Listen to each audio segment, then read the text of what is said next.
salamat. O Diyos, salamat. Mananatili kang tapat, ibinigay mo ang lahat.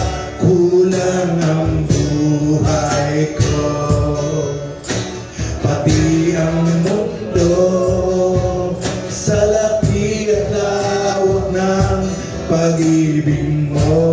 Jesus, salamat. Jesus, salamat. O Diyos, salamat.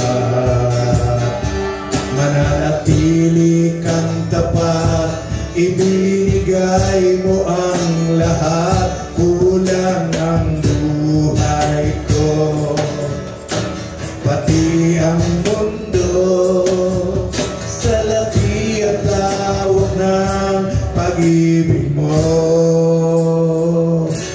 Dakila ka, dakila ka, dakila ang pag-ibig mo. Hindi natin. Dakila ka, dakila ka, Panginoon. Dakila ka, dakila ang pag-ibig mo. Dakila ka, Panginoon.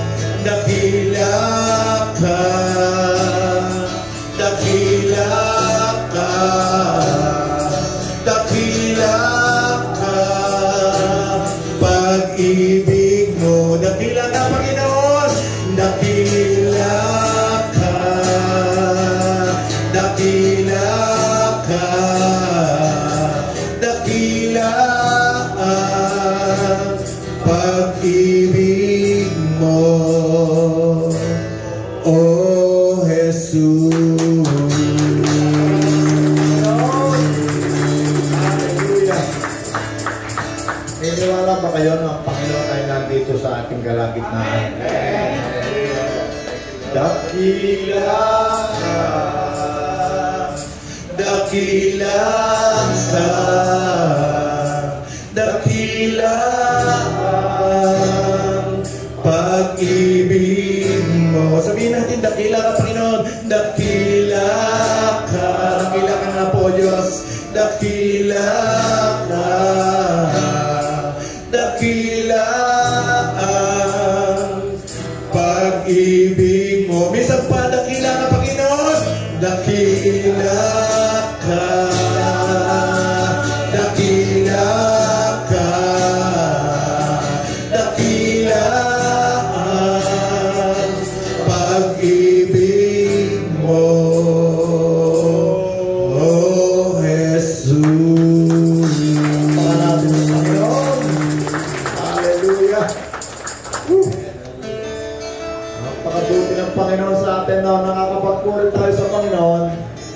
O Diyos na mabuti, turuan mo po kami pakainin ng mainit na tinapay sa umagang ito.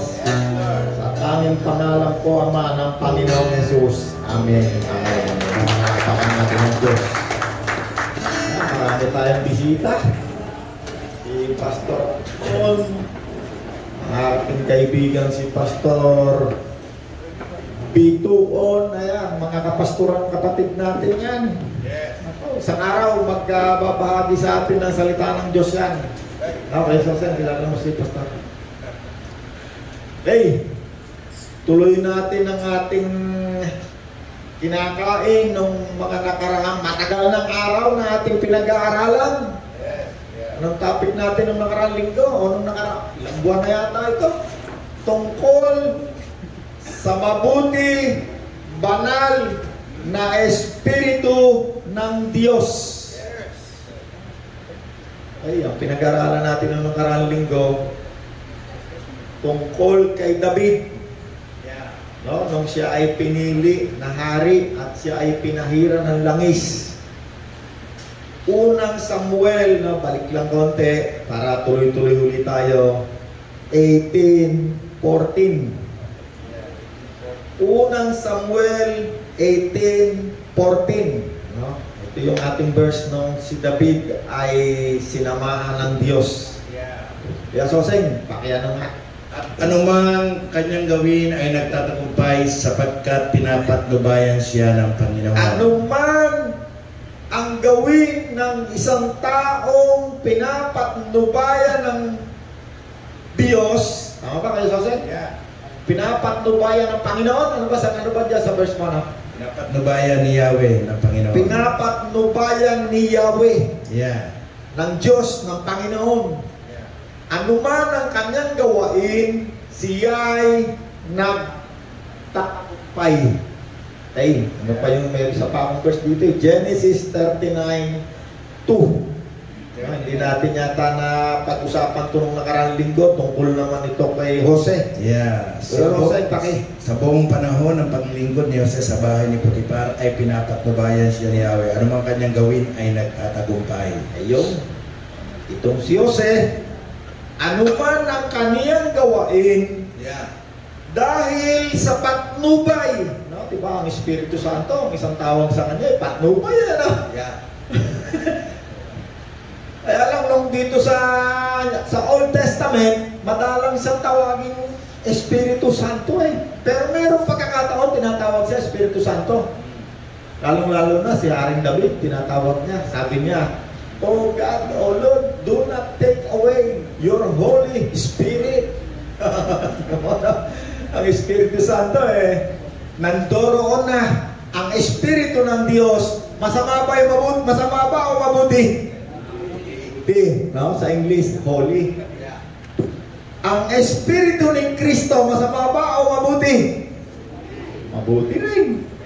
Sa English, holy. So, nasaan si Kristo ngayon? Wala, rito yung katawan. Nasaan tayo si Kristo? Wala rito ang katawan. Nasa langit. Nakaupo sa kanan ng Diyos, seat of power. No? At ang sabi ng Panginoon, ibinigay sa akin ng Diyos ang lahat ng kapangyarihan sa langit at sa lupa. Kaya, humayo kayo. No? Ang sabi ng Panginoon, humayo kayo. Sa buong sanlibutan, magmula sa Jerusalem,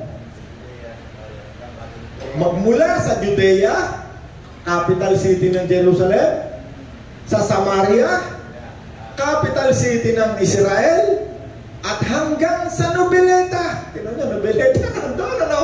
Dulo ng daigdig. No? Ang Panginoon, bago siya umalis dito sa lupa, meron siyang bilin sa mga tao. Huwag mo na kayong aalis sa Jerusalem hanggang hindi kayo napagkakalooban ng Espiritu Santo ng kapangyarihan. Kaya napakahalaga ng isang tao ay pinapatnubayan kasama ang Espiritu Santo. Kung wala ang Espiritu Santo, walang tagumpay mangyayari sa'yo. Ang kaya mo lang gawin, yun lang kaya ng katawan mo. Ako ang dami kong ginawa pero hindi dahil sa akin. Yung tagumpay ko dahil sa Espiritu ng Diyos na kasama ko. At lahat ng tao na tumanggap kay Kristo, no? Yung tumanggap kay Kristo ha. Kasi hindi lahat ng tao talagang tumanggap kay Kristo sa simbahan, sa loob ng mga simbahan. Hindi lahat ng tao tumanggap kay Kristo. Anong patunay ng isang tao ay tumanggap kay Kristo? Ang taong ito'y mayroong Espiritu Santo. Atay, kasama mo si Kristo, tinanggap mo. Tinanggap mo. Nasaan si Kristo kung tinanggap mo? Puso mo. Hindi katawan ni Kristo, di ba? Yeah. Malinaw tayo dyan, ano? Yeah. Ano ang tinanggap ng isang tao? Espiritu ni Kristo. Kaya sabi ng Panginoon, kung wala sa isang tao ang Espiritu ni Kristo, hindi kay Kristo ang taong ito. Ang Espiritu ba ni Kristo, masama o mabuti? Mabuti. Sige, punta tayo sa Bible. No, nakita natin, sa mahaba na nating pag-uusap tungkol sa Espiritu Santo, 3 buwan na yata tayo rito, ano? Alam nyo, ang tungkol sa Espiritu Santo, ang topic na yan, silawak ng dagat. Mahirap sisirin. Naimbita nga pala natin si Pastor Randy. Benji, dito yan. Pastor Anton, kaibigan natin. Susunod na araw, magtuturo yan sa atin. Anong oras ni Pastor eh. Hindi ko kasi nasabihan niya na magtuturo. Susunod na araw, magtuturo yan. Tuturo sa atin ng isang session. May mga bisita pa tayo eh. Ayan. Marami tayong bisita ngayong umaga. At si Nanay Pachi, dito rin. Okay. Tingnan natin ang Bible natin kung papaano ang mga tao tumatanggap ng Espiritu Santo. Okay, number 1. Ang Panginoong Hesus, nung siya'y nagkatawang tao, hindi siya gumawa. Ay, may Amerikano pala, si Pastor Tim, Brother Tim. Oh. Ayan, Kevin. Okay. Okay. Nasaan ba tayo? Ang isang tao, kapag wala ang patnubay, karang 2 linggo na yata, ang tinawag ng Bible, ang Espiritu Santo, na patnubay. Patnubay, gabay. Gabay, ang patnubay, pwede mo lang hindi sundin, pwedeng sundin. Pero kung hindi mo susundin, pwede kang maligaw. Kaya ang tawag sa kanya ay patnubay. Kung ikaw ay papasok sa isang lugar o sa ibang bansa, meron tayo laging tinatawag na guide, tour guide. Papasok ka sa kuweba, minsan yung madidilim, meron niyang gabay, may tali, kasi mawawala ka. Okay, ang Panginoong Hesus, nung siya'y dumating dito, ang Panginoon mismo, bago siya nag-umpisa sa kanyang ministeryo dito sa lupa, ang Espiritu Santo ay bumaba sa kanya sa anyong kalapati. Kayo, anyong kalapati o kayong maghahangad ng kalapati sa Panginoon lang yon. Panginoon lang. Tayo, ang tawag sa atin, mga mananampalatayang hentig. Yan ang hindi dapat maging malinaw sa isip natin yan para maintindihan natin ang Bible. Kasi ang Bible, ito'y 6,000 mahigit na taon na istorya ng katotohanan. Ito'y hindi maiintindihan ng isang taong wala ang Espiritu ni Kristo. Aniwala kayo? Pag wala si Kristo sa isang tao, maituturo niya lang ang Bible sa pamamagitan ng history. Diba? Ang Panginoon nagtanong ang Panginoon sabi ng Panginoon, sino ako? Sabi ng mga tao. Sumagot sila, yung mga disipulo sumagot. Sabi ng iba, ikaw si Elias. Sabi ng iba, ikaw ay isang propeta. Tanong uli ang Panginoon, para sa inyo, sino ako? Sumagot si Pedro. Ano bang version? Anong version kayo sa Jose? Matthew 16. Chapter 16. Sige, pakibasa mo nga kaya sa Jose. Sorry. Sumagot sila, ang sabi po ng ilan, kayo ay si Juan na tagapag-bautismo. Sabi po naman ng iba, kayo si Elias. At may nagsasabi pong kayo si Jeremias o isa sa mga propeta. Tinanong ulit sila ni Jesus, ngunit para sa inyo, sino ako? Sumagot si Simon Pedro, kayo po ang Kristo, ang anak ng Diyos na buhay. Hallelujah. Tuloy mo pa, may konti pa lang. Meron pa, yeah. Sinabi sa kanya ni Jesus, mapalad ka, Simon, na anak ni Jonas, sapagkat ang katotohanan ito'y hindi inihayag sa iyo ng sinumang tao, kundi ng aking amang na nasa langit. At sinasabi ko sa iyo, ikaw ay Pedro, at sa ibabaw ng batong ito ay tatayo ko ang aking iglesia, at ang pintuan ng daigdig ng mga patay ay hindi magtatagumpay laban sa kanya. Amen. Ibibigay ko sa iyo ang mga susi ng kaharian ng langit. Ang ipagbawal mo sa lupa ay ipagbabawal sa langit, at anumang ipahintulot mo sa lupa ay ipahintulot din sa langit. Opo, napakalumalim, May susi na, may susi sa langit, may susi pa rito, Opo. Ano sabi?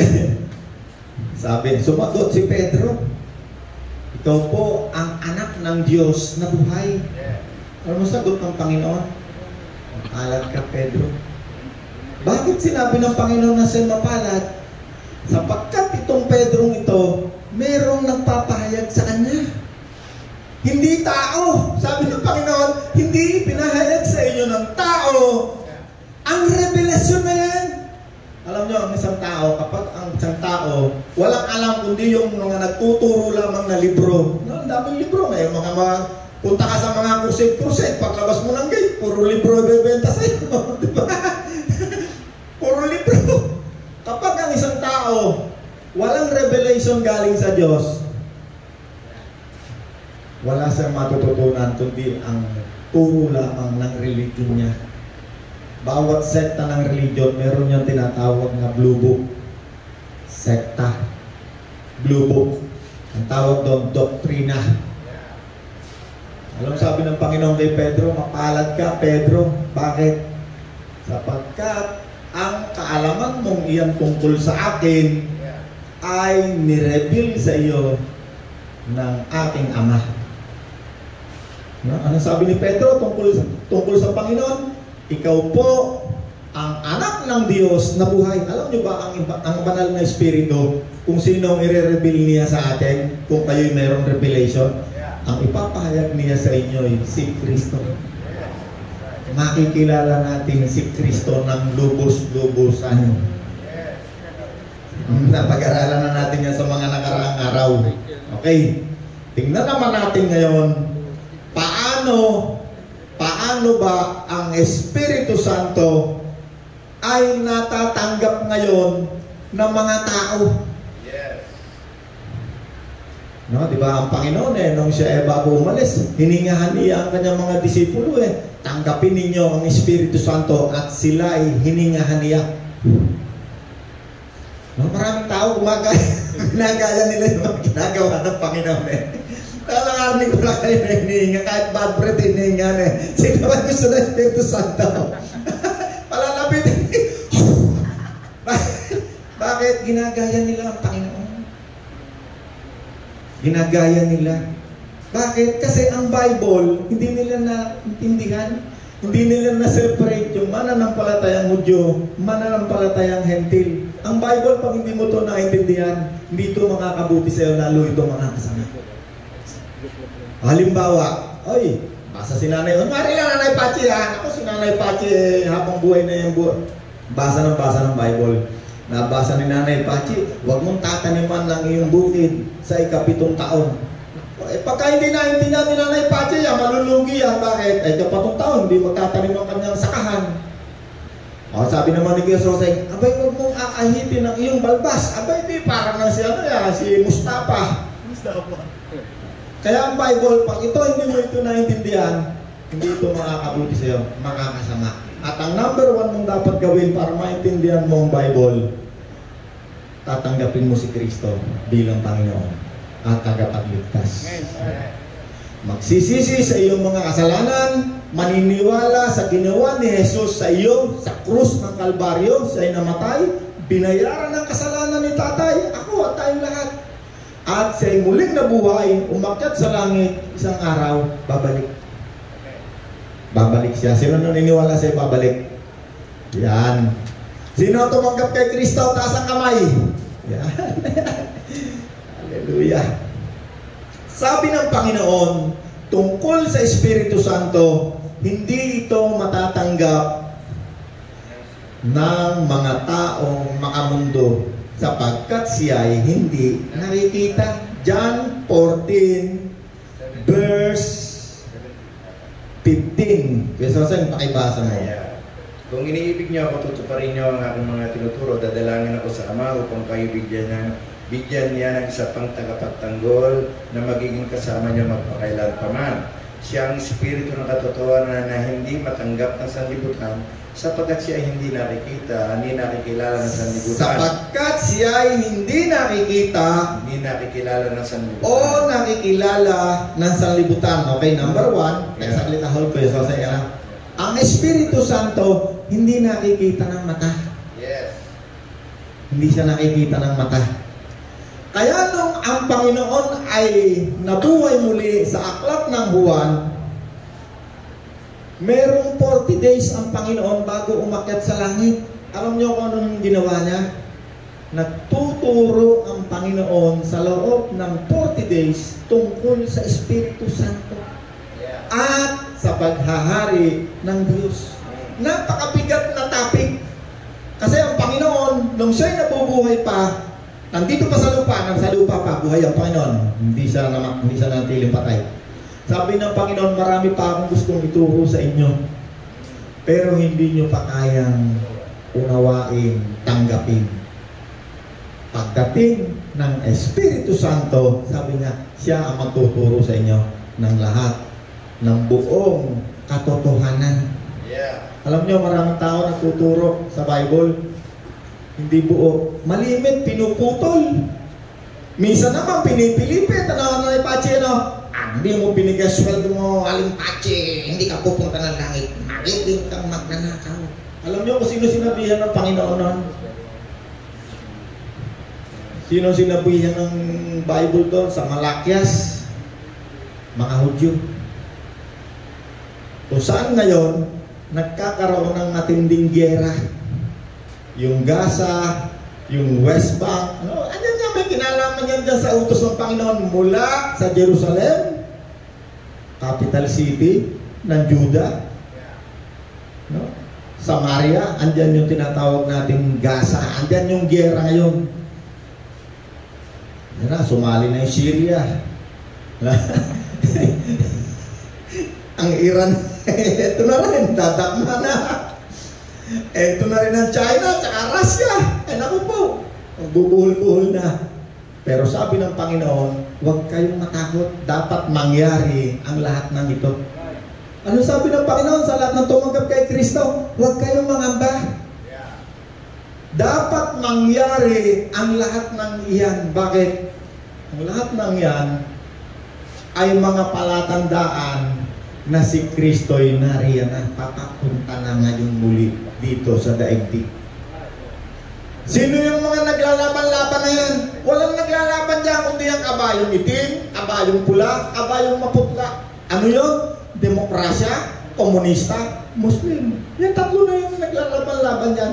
At dumating, paparating pa lang, ang kabayong puti na mamamahala ng 1,000 taon. Sino yun? Si Jesus.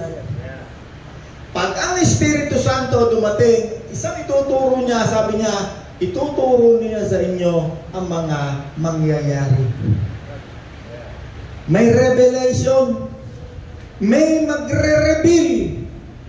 Yung revelation ng Holy Spirit, yan ay naka-align, parallel yan sa salita ng Diyos.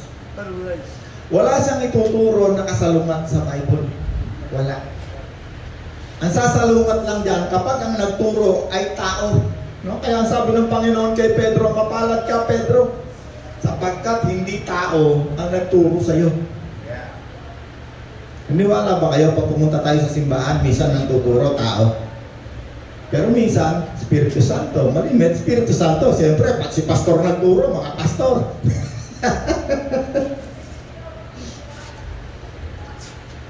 May natututunan tayo.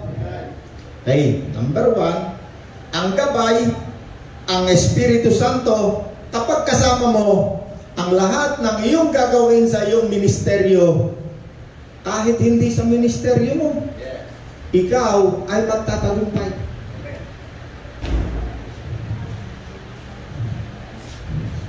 Pinaniwala tayo, kapag kasama natin si Kristo, ikaw ay isang mananagumpay. Kasama tayo sa tagumpay ni Kristo. Hindi tayo magtatagumpay dahil tayo magaling. Dami kong kilalang matalino. Nag-aaral ako, makabalediktorya, kakagaling. Nakarating ng UP kung saan-saan. Eh si Roland yata may tagumpay sila. Hindi ako nagyayabang. Ang ipinagyayabang ko'y si Kristo. Bakit? Kasama ko si Kristo, kasama ako ni Kristo sa kanyang tagumpay. Amen? Sino sa inyo kasama si Kristo? Kailangan lagi natin kasama si Kristo, huwag paglinggo lang o paglunis lang ng umaga. Kailangan buong araw, kahit ikaw tulog. Alam niyo ba na kahit tulog ka, kasama mo si Kristo? Dati pag ako'y nananaginip, naku, takot ako'y nahabol ako ng mga iti, ng mga demonyo. Nung tinanggap ko si Kristo, kahit tulog ako, kasama ko si Kristo. Ginagamit ko pangalan niya, in Jesus' name. Takot na takot ang mga demonyo. Ayaw na magpakita sa akin ng mga demonyo. Dati nakakakita ko ng mga demonyo, yung mga nakaputi na nakalutang, nakakakita ko yan. Nung wala sa akin si Kristo. Nung tinanggap ko si Kristo, hindi na ako makakita ng demonyo. Minsan nga parang gusto ko nasa tayo ng demonyo. Ba't wala akong makita na yung demonyo? Bakit? Takot sila. Ano man ang talian mo dito sa lupa'y tatalian sa langit. Bakit? Meron kang alam. No, sabi nga ni Ernie Baron, knowledge is power. Sino sa inyo maraming alam bilang anak ng Diyos? Pag ikaw, basa ka ng Bible, bago ka magbasa, manalangin ka, Panginoon, turuan mo po ako. Alam niyo itong Bible, ang Panginoon, nung siya nagyakag doon sa kanya, mga disipulo niya, sabi ng Panginoon, no? Di ba, nangisda si na Pedro, nangisda Nalaman ni Pedro, ang Panginoon lang kasi dami nilang huli. Sabi ng Panginoon, halika kayo, tayo magkakahan. Pag-ahon nila sa tubig, meron ng tinapay, meron ng isda. Ang Panginoon, ang mga Hudyo, hindi yan kumakain ng tinapay na meron ng tawag daw na yung pampalsa, yung badura. Nakarating na sa Saudi Arabia tayo, na may sosen, no? Tayo, nakarating na ba sa Saudi Arabia? Kaya Edwin, no? Ang tinapay doon, yung katitigas, no? Wala silang, sa English yung libadura. Yes, ang palsa. Di ba tayo, yung tinapay, lalaking ganyan, ha? Pero walang laman sa loob. Ang Bible, sabi ng Panginoon, mag-ingat kayo sa mga tagapagturo nito na gumagamit ng mga pampaalsa. Ayun, pampalsa, pampaganda sa paningin. Yung tinapay sa Saudi, kapapangit tingnan na kayo din kalamin mga carpet na, alam, mga trapo Ang salita ng Diyos, pag ang Diyos ang nagturo, walang libadura, ibig sabihin walang pampaganda, walang pinopormula ang Diyos. Nakita nyo tayo pag tayo every Monday, salita ng Diyos, bumuklat lang tayo ng Bible, puro salita ng Diyos. Hindi nakapormula. Bakit? Kapag ang tao nagturo, nakapormula, doctrines of Trinity, doctrines of oneness, nako, magtatalo-talo. Paglabas niya sa mga eskwelahan, makakaaway lahat yan. Bakit? Tao nagtuturo dyan. Pero pag ang Diyos ang nag-reveal sa iyo, hindi mo kailangan makipag-away. Bakit? Binigyan ka ng Diyos ng understanding, unawa. Ang pangunawa na galing sa tao, karunungan na galing sa tao, magkakaiba yan. May karunungan galing sa demonyo, may karunungan galing sa Diyos. No? Kapag ang karunungan galing sa demonyo, alam ba, si Nanay Patsy, alam lahat ang Bible. Pero kahit alam na ang Bible, maaaring hindi galing sa Diyos ang itinuturo niya. Maaaring galing lang sa kanyang ideya. Maaari din namang may demonyo na nag-influence sa Nanay Patsy para tulungan ka. Bakit? Sinabi ng Panginoon, kapag ang karunungan na sa iyo, makasarili. Ibig sabihin, ikaw makikinabang, yung guru mo makakailabang, kayo lang ang tama, kayo lahat mali, kami lahat ligtas. Sabi ng Panginoon, kapag ang karunungan na sa iyo, makasarili, huwag mong ipagmalaki, galing yan sa demonyo. Amen. Nako, hindi kayo maliligtas, kami lang. No? Laging ganyan, laging na lang yung ibang mga tao, ibang mga preacher, puro mga mali. Pero wala nang tama kundi sila.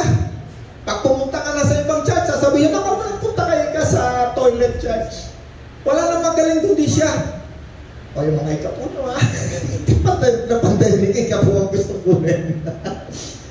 Ang karunungan na galing sa Diyos, higit sa lahat, may pagmamahal. Mapangunawa, mapagbigay. Naku, pag ang isang tao nagturo, galing sa kanyang ideya. Naku, wala nang pakinabang kundi sila, siya, sila, siya, sila. Yung iba, wala. Kami lang. O, pag may maraming pera, si Kuya Soseng, nako, bidang-bida yan. Dito ka sa harapan. No? Sabi ng Panginoon, alam niyo yung pagmumura? Ibig sabihin, minumura mo, minamaliit, walang value.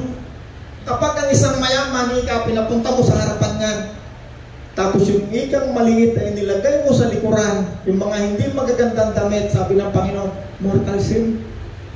Bakit? Minumura mo sila. Nahamak. Alam niyo yung salitang puta, mura yan. Pag yan ay masama, kapag yan ay sinabi mo sa isang tao, bakit? Winawalan mo siya ng value. Ang iyong ina ay prostitute, nagbebenta ng aliw, nagpuputa. Minamaliit mo yung mga tao. May pagkakaiba. Meron bang pagkakaiba ang kaluluwa ko at ang kaluluwa ng isang pahinante? Wala, pareho lang. Ang kaluluwa ba ng isang Amerikano at ang kaluluwa ko, meron bang pagkakaiba? Wala, pareho lang. Pag tumanggap tayo kay Kristo, ang tingin sa atin ng Diyos, pareho lang. Walang itinatangi. Walang espesyal. Halimbawa, si Pastor Benji. Si Pastor Benji, binigyan ko ito ng kapangyarihan, magpapatong ito ng kamay at ito ay magbibigay ng Espiritu Santo. Meron bang sinabi ang Panginoon na may tao magbibigay ng Espiritu Santo? Wala. Sabi ni John the Baptist, ako'y magbabautismo sa tubig. Subalit ang kasunod ko, siya lamang ang magbabautismo sa Espiritu Santo. Walang tao. Bagaman merong inuutusan ng Panginoon na magpapatong ng kamay para ang Espiritu Santo pumunta sa kanila. Bakit? Ang mga Hudyo, sinabihan ng Panginoon sa Aklat ng Gawa chapter 2, huwag kayong aalis ng Jerusalem hanggang hindi kayo napagkakalooban ng Espiritu Santo. Nung araw ng Pentecostes, yung pangako ng Panginoon, dahil sinabi ng Panginoong Jesus, ang ipinangako ng Ama na Espiritu Santo, huwag kayong aalis. At nung sila'y nandun sa Jerusalem, nakita nila ang mga dilang apoy. O huwag kayong mag-aangad ng dilang apoy, Kasi ang mga tao, sabi ng Panginoon, ang Espiritu Santo, hindi matatanggap ng mga hentil. Bakit? Hindi nakikita. Hindi nakikita. Pero bakit ipinakita doon sa mga Hudyo? Sapagkat kabilin-bilin ng Panginoon sa kanila, huwag kayong aalis ng Jerusalem. Huwag muna kayong pupunta sa Noveleta dahil kailangan muna kayong mapagkalooban ng Espiritu Santo. Kaya ipinakita sa kanila. At sila ay nagsalita sa iba-ibang mga wika.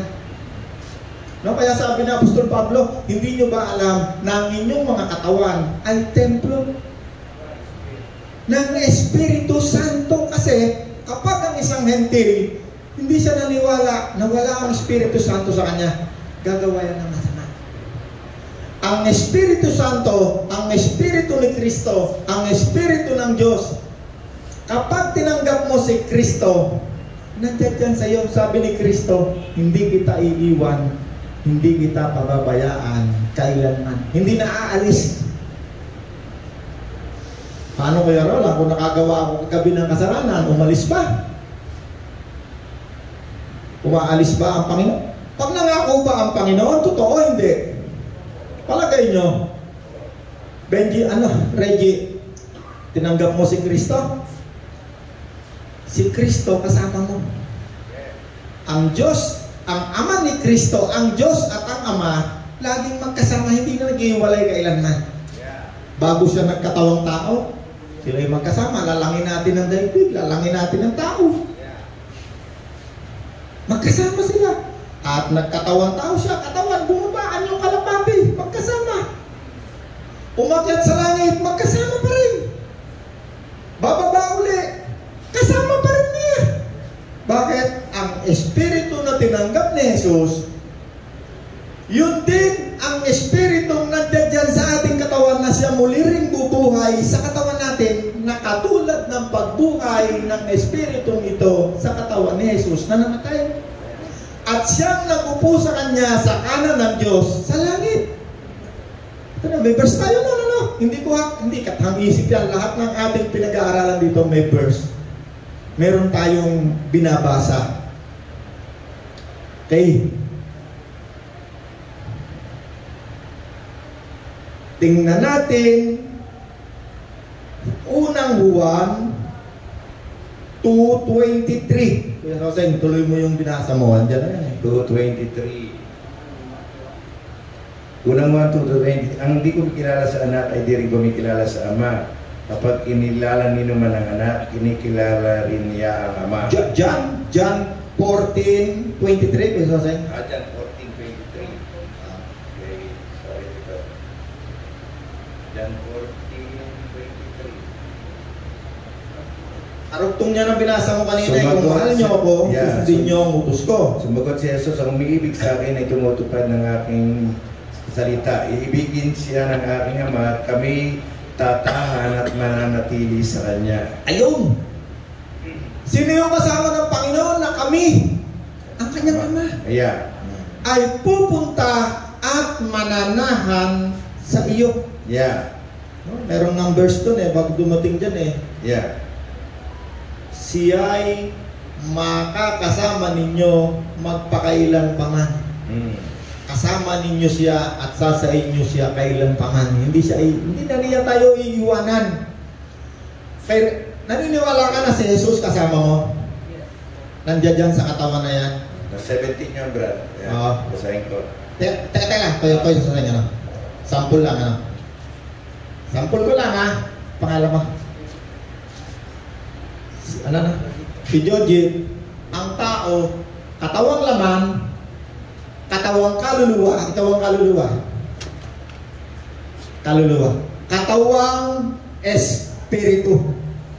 espiritu. Andiyan kayo lahat sa katawan ni Jojit. Andito kayo sa loob kayong dalawa, ha? Ito lang ang nakikita. Ito, hindi. Kaluluwa, bahagi, pag-iisip.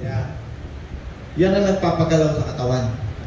Pagkagawa yan ng kasalanan, kasamaan, dadaan sa isip, pag-iisip. Hindi yan gagalaw kung wala kang pag-iisip. Kaluluwa, bahagi ng kaluluwa, pag-iisip. Mapaihi, nagutom, kumain. Kahit yan ay gagawa ng kasamaan, dadaan yun yan. Walang kasamaan niya na gagawin o kabutihan na hindi dadaan sa kaluluwa. Si Kristo, ang Panginoon, nasa langit ang katawan. Pero may espiritu na narito. Halika, ikaw muna, espiritu ka ng Panginoon. Ang espiritu ng Panginoon, ikaw ang ama. Halika. Sample lang. Genesis, lagi silang magkasama. Lalangin natin ito. Siya ang lumalang. At ang daigdig, no? Marami tayong verse eh. Ano ang buhay na walang hanggan? Ang makilala kanila, si Jesus, na isa at tunay na Diyos. At si Jesucristo na iyong sinugo. Okay. Ano pa yung verse natin? Para sa amin, iisa lamang ang Diyos. Ang Ama na lumikha sa lahat ng bagay at para sa Ama ay nabubuhay tayo. Sige, kaya sa pakibasa mo. Iisa rin lamang ang Panginoon. Si Jesus. Sa pamamagitan niya nilikha ang lahat ng bagay. Sige, tinan nyo. Ang salita ng Diyos ay napakatalas. Nakakapag-dissect yan. Maging ng Espiritu tungkol sa Diyos. Pinakamatalas ang salita ng Diyos. Bakit? Nahihiwalay niya, nahihimay niya yan. Sige, kaya sa pakibasa mo. Subalit para sa atin ay isa lamang. Para sa atin ang mga tumanggap kay Kristo, Isa lamang ang Diyos. isa lamang ang Diyos. Ang Ama na lumikha ng lahat ng bagay. Ama na lumikha ng lahat ng bagay. At tayo nabubuhay para sa Kanya. Tayo'y nabubuhay para sa Ama. Isa lamang ang Iisa Panginoon. lamang ang Panginoon. Si Jesucristo. Si Jesucristo. Sa pamamagitan niya Sa pamamagitan niya ang nilikha ang lahat ng bagay. Sa pamamagitan din niya ay nabubuhay tayo. Sa pamamagitan din niya tayo ngayon ay nabubuhay. Tingnan nyo, napakalinaw, hindi mo pwedeng pagsamahin, at napaghihiwalay, pero magkasama. Nung tinanggap ni Jojit si Kristo, ang Espiritu ni Kristo nakasama ng Espiritu ng Diyos. Asan ang Espiritu ni Jojit? Eto. Nakipag-isa si Jojit kay Kristo. Naging isa ang kanyang Espiritu. Hindi katawan kasi ang katawan ng Panginoon nasa langit eh. Si Jojit ay nakipag-isa kay Kristo. Kaya ang lahat na nakipag-isa kay Kristo ay isa na. Bago na ngayon siyang nilalang. Okay na, sige. Para lang maunawaan, nag-ano lang tayo minsan, nagagawa minsan tayo ng ng illustration. Para mas maunawaan natin. Okay? Meron pa tayo natututunan? Rod, anong oras na, Rod? Okay na? Meron pa? Sabi, hindi tayo makaabante. Okay, sabi ng Panginoon, Marcos 16:15, Humayo kayo, gawin ninyong alagad ko. No? Sige, Joseph, pakibasa. At sinabi ni Jesus sa kanila, habang kayo maayo sa buong mundo, ay pangaral niyo sa lahat ng tao magandang balita. Ang sino mang sumasampalataya at mabautismuhan ay maliligtas, ngunit ang ayaw sumampalataya ay parurusahan. Marcos 16:15. Kuya Joseph, pakibasa. Sinabi ni Jesus sa kanila, humayo kayo sa libutan at ipangaral ang mabuting balita sa lahat ng tao. Sige pa. Ang sino mang sumampalataya at mabautismuhan ay maliligtas, ngunit ang ayaw sumampalataya ay parurusahan. Ang mga sumasampalataya ay bibigyan ng kapangyarihan gumawa ng mga himala. Sa pangalan ko ay magpapalaya sila ng mga demonyo at magsasalita ng iba't ibang wika. Hindi sila maano kahit umumpot man sila ng ahas o uminom ng lason, at gagaling ang mga may sakit na papatungan nila ng kamay. Napapatungan ng kamay nila, sabi ni Jesus. Anong mangyayari? Tatanggap pa ng Espiritu Santo? Di ba yung isang magician, nakita si Pedro, nagpatong ng kamay, tumanggap ng Espiritu Santo eh. Eh, itong magician na to, kontrol na kontrol niya yung mga tao, pati yung gobernador, kontrol na kontrol niya eh. Bakit? Alam ng Panginoon na kapag ang isang tao nagpatong ng kamay at tumanggap ng Espiritu Santo, may utang ka sa kanya, hindi ka na makakawala. Kaya nga nung nagkakagulo yung mga tao, sabi ni Apostol Pedro, ni Pablo, mabuti na lang wala akong binautismuhan sa inyo sa tubig. Kung hindi, kakampi ko lahat kayo, kaaway natin sila. Pero merong inutusan ng Panginoon eh. No? Anong utos ng Panginoon? Magpapatong ng kamay at gagaling. No? Ang mga sumasampalataya, at yun na hindi yan utos sa Hudyo lang ha. Sa lahat ito ha, sa mga sumasampalataya, sa atin, kasama tayo rito, Gentile tayo ha. Hindi inutusan ng Panginoon ng isang Gentile na magpatong ng kamay at tatanggap na Espiritu Santo ha. Bakit? Malinaw, ang magbibigay lang ng Espiritu Santo, si Kristo. Siya lamang ang magbibigay. Wala nang iba. Pero may inutusan ng Panginoon, ipatong mo ang kamay mo eh. Katulad halimbawa ni Ananias. Specific, no? Inuutusan ng Panginoon, Ananias. No? Kunwari si Pastor Randy. Pastor Randy, no? Pastor Benji. Benji, patungan mo ng kamay si Sosing. Kunyari si Sosing si Apostol Pablo, no? Patong mo kamay mo sa kanya. Tinan nyo, may mga specific na utosan na. Meron pa. Merong mga mananampalatayang Hudyo na sumampalataya, isinugo ng mga Hudyo sa Jerusalem, si Pedro. Patungan mo sila ng kamay. Pagdating doon ni Pedro, sabi ni Pedro, tumanggap na ba kayo ng Espiritu Santo? Alam niyo kung sino itong mga taong ito? Itong mga taong ito, mga alagad ni Kristo. Sabi ng mga taong ito, na mga alagad ni Kristo, kasama ni Kristo nung siya nabubuhay pa, sabi nila, hindi nga namin alam na may Espiritu Santo.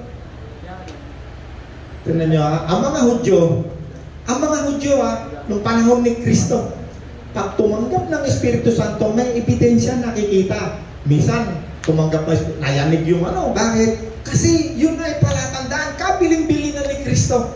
Huwag na huwag kayong gagawa sa inyong ministeryo katulad ko nang hindi pa dumarating sa inyo, hindi nyo nakikita ang Espiritu Santo. Tayo ngayong malahintin, paano naman ngayon tayo tumanggap ng Espiritu Santo? Tingnan natin naman ngayon dito.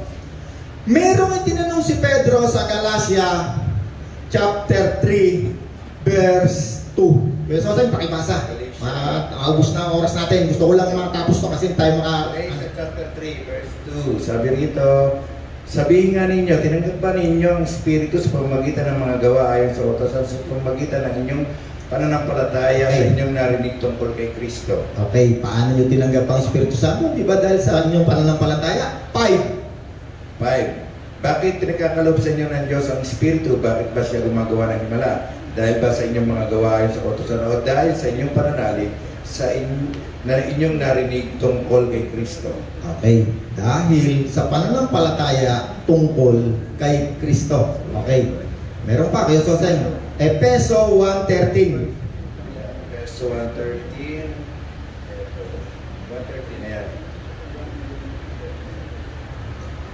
Kayo man ay naging bayan ng Diyos, marinig ang salita ng katotohanan ng magandang balita na nagdudulot ng kaligtasan. Sumampalataya kayo kay Kristo, kaya ipinagkaloob sa inyo ang Espiritu Santo na pinangako ng Diyos bilang tatak ng pagkahirang sa inyo. 14. Ito ang katibayan na makakamit natin ng lubos ang lahat ng pangako ng Diyos. Hanggang sa makamtan natin ang kaligtasan. Okay, ito pa isa. Gawa chapter 4, Gawa 8:15. Gawa 10:44. Okay, sa bahay ito ng sundalong Romano. Okay. Sabi sa gawa, nagsasalita pa si Pedro nang bumaba ang Espiritu Santo sa lahat ng mga nakikinig. Okay, Kuya Soseng, ito yung doon sa bahay ng apo ng Romano. Cornelio. No? Itong Romano na ito, hindi ito Hudyo. Pagdating ni Pedro, alam niyo ba mga Romano, kami hindi pumapasok sa tahanan ng mga Hudyo. At habang siya ay nangangaral, di ba, ano ba ang pananampalataya? Ang pananampalataya ay bunga ng pakikinig ng mabuting balita tungkol kay Kristo. Kapag ang isang tao ay nakarinig ng mabuting balita, siya ay mananampalataya. Kapag tumanggap kay Kristo, nagsisi at tatanggapin si Kristo. Paano tayo tumatanggap ng Espiritu Santo? Tayo mga hintil? Pamamagitan ng pananampalataya. Pamamagitan ng pakikinig ng salita ng Diyos. Kapag ikaw ay sumampalataya, tinanggap mo si Kristo, ang Espiritu ni Kristo, kasama ng anak Ama, sabi ng Panginoon, kami. Yung binabasa natin, puro salita ng Diyos Hindi ito doctrines, wala itong libadura. Ay, ibig sabihin, hindi ito nakapormula. Puro mga Bible verse ito. Kaya kapag nakikinig dito, may doktrina ka ng Trinity, may doktrina ka ng Oneness, makukonfuse dito. Kailangan mong utak mo i-reset. Bakit? Pag hindi mo ni-reset ang utak mo katulad ng computer, hindi yan gagana. Hindi magpapa-action yan ayon sa salita ni Kristo na mayroong revelation galing sa kanyang anak. Parang naiintindihan itong Amerikanong kaibigan natin pangisi-ngisi Pastor Tim, do you understand what I'm saying? Ano? Nakakachambar naman ako English pamisa-misa May naunawaan kayo? Yes. Sino sa inyo tumanggap kay Kristo? Ang isang taong tumanggap kay Kristo, kailanman hindi mamumuhay sa kasalanan. Bakit? Alam niya na si Kristo mismo at ang Diyos ay kasama niya. Halimbawain ko lang kayo Ako, hindi pala halimbawa, katotohanan. Tinanggap ko si Kristo. Alam na alam ko si Kristo kasama ko. At ang aking Ama na Ama rin ni Kristo. Kaya nga lang tayo nakakatawag sa Ama, sa Diyos dahil kay Kristo Ako ba'y gagawa pa ng kawalang niya, ay, ang ganda naman itong babaeng ito, parang gusto ko itong gawing number 2. Alam ko na si Kristo ay kasama ko. Hindi ko na kaya na mamuhay pa ako sa kasamaan. Bakit? Kapag ang isang tao naniwala. Kasi maraming tao ngayon hindi naniniwala. Doon sa simbahan, pinanggalingan ko nung nakaraang mahaba ng panahon. Pag hindi ka nagsasalita ng ibang wika, walang ebidensya, di ka pwedeng magwalis sa loob ng simbahan. Kasi kailangan magsalita ka ng ibang wika. Yun daw yung pruweba. Hindi lahat ng tao nagsasalita sa ibang wika kapag mayroong Espiritu Santo. Pero nagsasalita ako sa ibang wika, nananalangin ako sa ibang wika, umaawit ako sa ibang wika, pinaawit ko yung espiritu ko. Pero hindi ko kailangan magsalita dito na sa ibang wika na wala na makakaintindi, wala kayong pakinabang. Sabi ni Apostol Pablo, kung walang magpapaliwanag ng salita mo sa ibang wika, huwag ka na magsalita. No? Tsaka bala papatong ang kamay mo, ayan ikaw, tumanggap kay Espiritu Santo. Ganyahin mo ika na wala. Marami tuloy tao, litong-litong. Na darling na. Alam nyo ang Bible, ang Espiritu Santo kapag siya merong ginawa, paralel yan sa salita ng Diyos. Hindi yan maghihiwalay. Anong nangyayari kapag ang Espiritu Santo dumating sa iyo? Maraming tao. Ang masamang espiritu aalis sa iyo. Bakit? Hindi sila pwedeng magsama. Bakit? Sapagkat kapag tinanggap mo si Kristo, yun ang pinaka-great na spirit. Yun ang pinaka-makapangyarihang espiritu na tatanggapin natin. Sino sa inyo nananampalataya kay Kristo? Niniwala kayo, espiritu ni Kristo nasa inyo? Meron pa bang mas makapangyarihang espiritu na pupunta pa sa inyo? Ang espiritu ni Kristo at ang espiritu ng Amay nandyan magkasama. Sabi ni Kristo, kami ay pupunta at mananahan sa iyo. Nanay Pachi, naniniwala ka ang Panginoon at ang Ama kasama mo? Ikaw tay, sa iyo ang Espiritu Santo. Alam nyo si tatay, pag yan hindi naniniwala na nasa kanya Espiritu Santo, pag alis niya dito, pupunta yan sa kawalangan. Bakit? Hindi siya naniniwala na kasama niya ang Diyos. Gagawa yan ng kasamaan. Ang katunayan ng isang tao ay kinaroroonan ng Espiritu Santo, aayaw yan sa kasamaan. Bibigyan niya ng kapangyarihang lumayo sa kasamaan, katulad ni Job. Si Job may 3 katangian. Siya ay isang mabuting tao. Bakit siya ginawang mabuting tao? Bakit binanggit na mabuting tao? Number 1, si Job sumasamba sa Diyos. Number 2, lumalayo sa kasamaan. Siya ay isang mabuting tao. Hindi katulad ng isang kandidato na pagka may eleksyon, kala ng marami mabuting tao. Hindi. Masamang tao. Bakit namimili ng boto? Mabuti ba yung pamimili ng boto kay Soseng? Ito kasi, politiko to si Kuya Soseng na 18 years yung politiko. Walang talo yan. Walang talo. Kahit walang perang binibigay. Pag namili ng boto, masama Kuya Soseng. Diba? Masama. Pero napagkakamalan ng marami, mabuti. Marami pang ang pastor, pagka pinatawag ni Mayor, mamimili ng boto, tuwag-tuwa. Bakit? Wala ang Espiritu Santo. Kahit tinuturuan sila ng Espiritu Santo, kinokontra nila ang Espiritu. Nilalabanan nila. Ang Espiritu Santo, kapag ikaw gagawa ng kasamaan, malulumbay yan, mararamdaman mo yan. Nalulumbay, nahahapis. Kaya hindi ka gagawa ng kasamaan. Hindi ka na maaari at hindi ka na mamumuhay pa kailanman sa kasamaan. Yun ang patunay na nasa sa iyo, Espiritu Santo. Yun ang katunayan na ikaw ay isa ng anak ng Diyos. Ang anak ng Diyos hindi magpapatuloy sa kasamaan. Amen! Palakpakan natin ang Panginoon! Ikaw ang hari at napalitan, banal mong pangalan, aking itatahal. Panginoong Yesus, aking Diyos, iaalay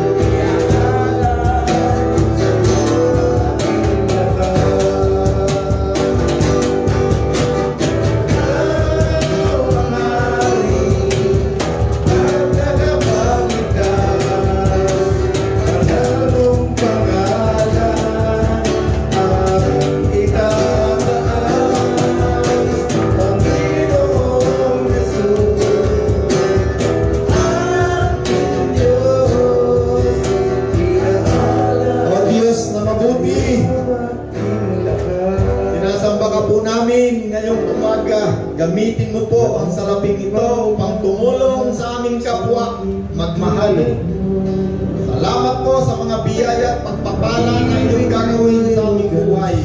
Sa pangalan po ang ng Panginoong Jesus. Pinatunayan mo